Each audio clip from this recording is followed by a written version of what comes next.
Bienvenue dans ce nouvel épisode du Palalogue en mode vacances. La série dans laquelle je vous dévoile un petit peu les dessous de mon serveur Minecraft, comment ça marche, quels sont nos projets, quelles sont nos problématiques, combien est-ce que ça rapporte, combien est-ce qu'on paye. Et aujourd'hui on attend le prochain épisode où on va parler d'un gros projet qu'on a à long terme sur Palladium, et ça va être un épisode assez stylé je pense. Ces derniers temps je me suis rendu compte qu'il y avait beaucoup de serveurs Minecraft qui étaient en difficulté. Le premier auquel je pense déjà c'est OneCube, qui a fait vraiment beaucoup de bruit dans la communauté française. On peut prendre aussi l'exemple de Moded, où j'avais fait une vidéo de comment est-ce qu'on avait perdu 70 000 € sur ce projet. Pareil, il y a Ninjax qui avait fait une vidéo comme quoi il a perdu 100 000 € sur son projet de Minecraft, de serveur Minecraft. Mineplex, qui est un serveur historique qui a fermé ses portes. Plus récemment, il y a aussi un YouTuber américain qui a annoncé qu'il avait fait un serveur Minecraft qui avait été un gros flop et sur lequel il a perdu 1 million de dollars. Alors par contre, là frère, va falloir qu'il m'explique comment il a fait pour perdre 1 million de dollars. Ah ouais, bon ça peut-être ça sera un sujet de vidéo entier parce que là c'est une dinguerie cette histoire, je trouve. Je pense qu'il a un petit peu agrandi les chiffres, c'est pas possible de... Enfin bref. Du coup je me suis dit que j'allais faire une petite rétrospective de toutes les erreurs qu'on a fait sur Palladium depuis le début, parce que paradoxalement je pense que de faire un serveur Minecraft c'est l'un des trucs les plus difficiles à faire. En tout cas c'était le cas il y a quelques années et je pense que c'est toujours le cas, et c'est pour ça qu'il y a pas mal de gens qui se pètent la gueule. C'est parce que pour beaucoup d'entre nous c'est notre première expérience entrepreneuriale. On travaille avec des gens qui sont relativement jeunes parce que la communauté Minecraft et les gens qui savent développer Minecraft, qui savent faire des builds etc, c'est des gens qui sont pas forcément dans le monde professionnel. Et surtout en vrai Minecraft c'est pas fait pour faire des serveurs et c'est un petit peu du bidouillage et ça rend le truc hyper difficile. Ces 8 dernières années où j'ai fait tourner Palladium, je pense que j'ai fait un nombre incalculable de conneries et je pense que c'est intéressant de vous les partager si vous avez un projet entrepreneurial ou si vous avez un serveur Minecraft ou même juste pour votre propre curiosité. Mais avant, comme dans chaque Palalogue, la vidéo est sponsorisée et l'entièreté des revenus de la sponsor reviennent dans les coûts de développement de Palladium. Odoo, c'est une plateforme qui propose une ribambelle d'applications qui vont vous permettre de gérer votre entreprise. Mais moi ce qui m'intéresse aujourd'hui, c'est leur éditeur de site. Ce qu'on veut faire sur Palladium, c'est un devblog. C'est un truc qui est assez fréquent dans les entreprises qui font des choses un petit peu techniques, informatiques. En gros, c'est un site sur lequel les développeurs de Palladium vont pouvoir publier des posts qui décrivent un petit peu plus la partie technique de ce sur quoi ils travaillent. L'hébergement et le support sont inclus en illimité et le nom de domaine personnalisé est offert pendant 1 an. J'avoue que créer un site avec Odoo, c'est d'une rapidité déconcertante. Il y a juste 4 étapes pour la création du site. On choisit le type de site sur lequel on veut travailler. Moi, je veux juste faire un blog sur lequel on va pouvoir poster du contenu, mais ça pourrait tout aussi bien être de construire une landing page pour promouvoir un produit ou faire un site de e-commerce. Je choisis une palette de couleurs qui va bien avec le thème de Palladium. Je rajoute les pages dont je vais avoir besoin, notamment une page qui explique à quoi sert le site et pourquoi on fait un devblog. Là, j'ai plus qu'à choisir parmi plusieurs thèmes qui sont automatiquement proposés en fonction de mon objectif pour mon site. Tada! Et si maintenant je veux faire des modifs au site, je peux le faire avec des simples drag and drop. Pas besoin de compétences techniques ou de mettre les doigts dans le code. J'ai donné un accès aux développeurs de Palladium, et là d'ailleurs ils ont publié leur tout premier article qui parle du système de synchronisation de Palladium. À vrai dire, le devblog c'est un projet qu'on a depuis plusieurs années, mais on n'avait jamais eu le temps de développer un site ou un système pour ça. Mais maintenant, grâce à Odoo, en moins d'1 heure, j'ai réussi à tout setup. Si vous aussi vous voulez aller faire un site pour vos projets ou pour votre entreprise, la première application Odoo est offerte, et n'hésitez pas à passer avec le lien en description parce que ça aide énormément Palladium et la chaîne YouTube. Et encore merci à Odoo de nous faire confiance. Je pense que la première erreur que j'ai faite sur Palladium, c'est dans la façon dont j'ai structuré les rémunérations pendant les 5 premières années d'existence du serveur. C'est un truc à propos duquel j'ai jamais parlé publiquement sur Palladium, mais en gros ce qui se passait c'est qu'au début, Palladium c'était un serveur qui rapportait littéralement 0 €. Genre vraiment pendant les 2 premières années d'existence, j'ai tout financé de ma propre poche, ce qui au tout début était pas évident parce que j'ai ouvert Palladium quand j'avais 20 000 abonnés, donc j'avais clairement pas les revenus YouTube que j'ai aujourd'hui, j'avais clairement pas même les économies parce que j'avais 15 ans quoi, mais c'était un projet qui me tenait à cœur, et c'est vrai qu'au début, enfin voilà, c'était 100 € d'hébergement par-ci par-là, c'est pas les mêmes enjeux qu'aujourd'hui, mais quand même pour un jeune de 15 ans, foutre 100 € par mois dans un hébergement, c'est pas évident. Mais voilà, bon du coup pendant les 2 premières années, Palladium ne rapportait pas d'argent. Mais petit à petit, au fur et à mesure que la player base a grandi, au fur et à mesure qu'on a mis en place des nouveaux systèmes de monétisation, et bah le serveur commençait à gagner de l'argent. Le truc c'est que les gens qui bossaient avec moi sur Palladium, bah vu que Palladium me rapportait pas d'argent et que ça ils le savaient très bien, bah ils travaillaient un petit peu bénévolement entre guillemets sur le projet, que ce soit les développeurs, les administrateurs qui étaient aussi avec moi, que ce soit un petit peu tout le monde. Le truc c'est que une fois que Palladium a commencé à gagner un petit peu d'argent, et bah on s'est mis d'accord pour dire que ça serait bien quand même de partager les revenus qui viennent, tu vois. Surtout que c'est des gens qui viennent pas entre guillemets sur le tas, ah bah tiens salut, le serveur marche bien, je me ramène. Non, c'était des gens qui sont là depuis quasiment le début en fait, enfin plus ou moins. Il y en a qui sont là depuis le début, il y en a d'autres, enfin voilà, vous voyez un petit peu ce que je veux dire. Du coup on s'est mis d'accord sur une structure de rémunération avec les gens qui étaient le plus actifs sur le serveur, notamment certains développeurs et certains administrateurs, qui était une structure de rémunération variable. C'est-à-dire que en gros, ils avaient un pourcentage des bénéfices que générait le serveur. Jusque là, c'était très bien. Moi, ça m'arrangeait parce que j'avais honnêtement pas le courage de dire ok, toi, je te prends, je te paye tant d'euros par mois, c'est un salaire et voilà. Non, voilà, je me disais au moins si le serveur rapporte pas grand-chose, bah il aura moins, mais si le serveur rapporte beaucoup, il aura beaucoup. Et moi, dans ma tête, c'était une bonne chose. Je me disais bah tiens, c'est cool. En plus, ils ont une incentive, ils ont un intérêt à bosser plus dur sur le serveur pour améliorer les choses parce que comme ça, eux, ils gagnent plus, tout le monde est content et tout se passe bien. Le truc, c'est que ça marchait bien au début, mais au fur et à mesure, il y a des gens qui commençaient à être peut-être un petit peu moins intéressés par le projet, un petit peu moins investis, ou simplement qui avaient pris leurs aises. Parce que c'est vrai qu'au début, quand tout était bénévole, bah, je pouvais pas venir aller voir les gens et leur dire ah mes frères, là tu m'as dit que tu développais cette fonctionnalité là, mais t'es en retard, qu'est-ce qui se passe, bah vas-y, je te vire. Bah non, tu vois, le mec est bénévole. Moi, c'est un truc qui a toujours été un peu important pour moi et de respecter un peu le travail bénévole de ce que les gens font. Je me voyais pas sanctionner quelqu'un parce qu'il faisait pas quelque chose alors que derrière il était pas rémunéré pour. Le truc c'est que à force de faire ça, j'ai jamais appris en fait à dire à quelqu'un ok là frère t'abuses, t'as dit que tu faisais ça, tu le fais pas. Moi j'étais un petit peu en mode ah ouais t'as pas fait ça, ah bah ouais bah les joueurs râlent, bon bah non bah c'est pas grave. Ce qui en vrai est totalement la bonne chose à faire si les personnes sont bénévoles en face. Mais là on commençait à rentrer dans une période où en vrai Palladium commençait à générer de l'argent, eux gagnaient de l'argent aussi derrière et on va pas se mentir, ça commençait à être des sommes qui étaient, on va pas se mentir, c'était des salaires hein. Certaines années il y a des gens qui ont été payés 40 ou 50 000 euros, ce qui est le coût d'un salarié qui est relativement bien payé pour une entreprise, mais qui derrière n'avait pas du tout les mêmes prérequis parce que eux derrière ils étaient en études et ils travaillaient sur Palladium un petit peu quand ils avaient le temps. Le truc c'est qu'en fait ça a mis vraiment le serveur dans la sauce. Je pense que c'est peut-être le plus gros problème que j'ai eu avec Palladium. J'osais pas dire que ça convenait pas aux gens et surtout la structure de rémunération faisait que en fait l'argent tombait pour eux quoi qu'il arrive, quoi qu'ils fassent, s'ils travaillaient ou s'ils travaillaient pas et moi j'osais pas dire ah là frère en vrai bah on va baisser ta rémunération. Et je pense que de pas sanctionner les gens, elle venait aussi du fait que bah, c'est quand même des personnes qui ont été très importantes pour le projet au tout début, qui ont apporté énormément d'efforts et énormément de soutien quand il y avait rien à gagner. Et du coup je me disais bon bah en vrai ok là il travaille pas beaucoup, il fait pas grand chose, il fait pas les trucs qu'on lui demande, mais ouais il était là au début, en vrai c'est un peu bâtard de le sanctionner maintenant etc alors qu'il était là depuis le début. Et ça c'est quelque chose qui a duré pendant peut-être 4 ans tu vois. Et ces gens là je leur jette absolument pas la pierre parce qu'en plus c'est pas des mauvaises personnes tu vois. Contrairement par exemple dans le cas où, de ce que j'ai compris avec le serveur d'Inox, des gens qui étaient vraiment malveillants, non c'était vraiment des gens qui en plus je comprends exactement leur façon de travailler parce que j'ai exactement la même. C'est-à-dire que moi si j'ai pas le feu au cul, si j'ai pas un truc extrêmement important à faire avant une telle date, et bah je vais repousser, je vais procrastiner, je vais pas le faire. Et c'était exactement ça. J'avais pas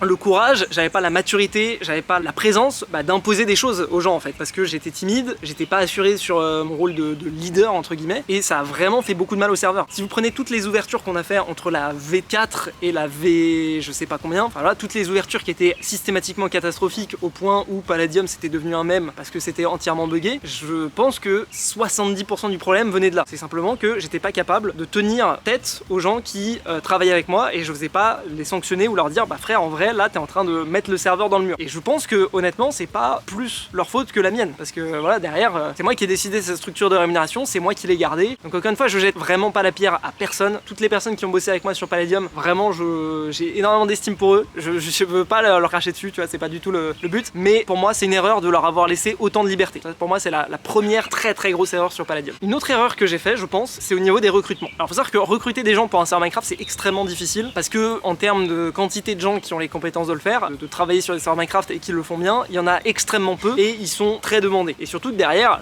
sur des serveurs Minecraft on n'a pas énormément de moyens donc c'est pas comme si on pouvait payer un salaire complet à un ingénieur etc. Voilà généralement c'est des rémunérations qui sont en dessous du prix du marché du fait que on est sur quand même un milieu qui est pas aussi rentable que je sais pas moi qu'une entreprise B2B quoi. B2B ça veut dire business to business, c'est par exemple si vous vendez un produit pour des commerciaux, ça se vendra plus qu'un truc Minecraft. Et du coup en fait moi ce qui se passait c'est que systématiquement au moment des recrutements vu qu'on avait très peu de profils, et c'est une erreur que j'ai fait aussi sur YouTube, c'est que moi je prenais toujours le mieux de la sélection qu'on avait fait. Si par exemple on avait 10 profils qui tombaient, je me disais bon lui c'est le meilleur, il est pas foufou mais vas-y on va quand même le prendre parce que sinon on a personne d'autre. Et en faisant ça systématiquement pendant de nombreuses années, et on s'est retrouvé avec pas mal de gens qui étaient simplement pas au niveau. Et c'est pas une mauvaise chose, hein, c'est pas une critique parce que forcément encore une fois comme je disais dans l'univers de Minecraft les gens ils sont relativement jeunes, la plupart des développeurs qu'on avait initialement ils avaient 14-15 ans et sauf vraiment des exceptions où les gens c'est vraiment des fulgurances et on en a eu quelques-unes. Je pense par exemple l'un des premiers devs qu'on avait eu il s'appelait Sam54, le gars était en 3ème, il avait un niveau de bourrin, il était extrêmement chaud. Goldo qui est notre sysadmin actuel,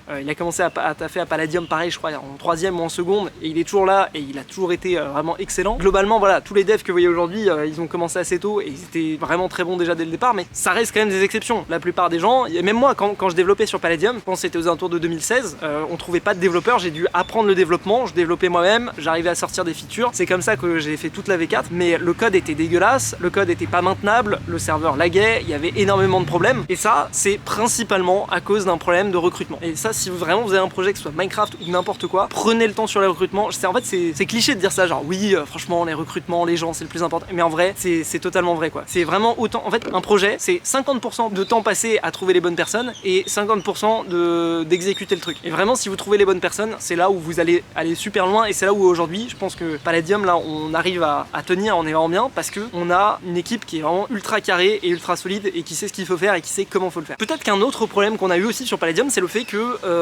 pendant très longtemps quand il y avait des problèmes, j'avais tendance à ne pas les assumer, à essayer un petit peu de remettre la faute sur une autre entité extérieure. Et si vous avez suivi les ouvertures de Palladium pendant toutes ces années, c'est quelque chose qui a été assez systématique pendant longtemps, de dire le serveur a crash à l'ouverture, ça c'est la faute du DDoS de tel ou tel truc, là on a eu un problème, ça c'est notre hébergeur. Et souvent c'était vrai hein. Mais le truc c'est que à la fin de la journée, tous ces trucs là c'est des choses qu'on aurait pu gérer nous-mêmes. Et la principale raison pour laquelle à chaque fois systématiquement dans la communication extérieure j'avais tendance à remettre la faute, ou en tout cas à minimiser la faute que nous on a eu, c'est parce que forcément j'ai pas envie d'avoir de backlash. Ça fait jamais du bien de dire les gars là vous avez merdé, vous avez pas fait le bon truc. Et surtout que parfois la communauté peut être quand même assez virulente, assez violente, et c'est mieux de les avoir, vous avoir les gens dire ouais franchement pas cool, OVH ils ont fait n'importe quoi, plutôt que de dire ouais les gars Palladium là vous avez fait encore n'importe quoi, c'est pas cool. Pour moi c'est quelque chose qui va de pair avec les deux premières erreurs que je vous ai dit. En fait c'est parce que vu qu'on avait des gens qui étaient peut-être pas assez investis et peut-être pas assez qualifiés, et encore une fois je dis ça vraiment sans aucune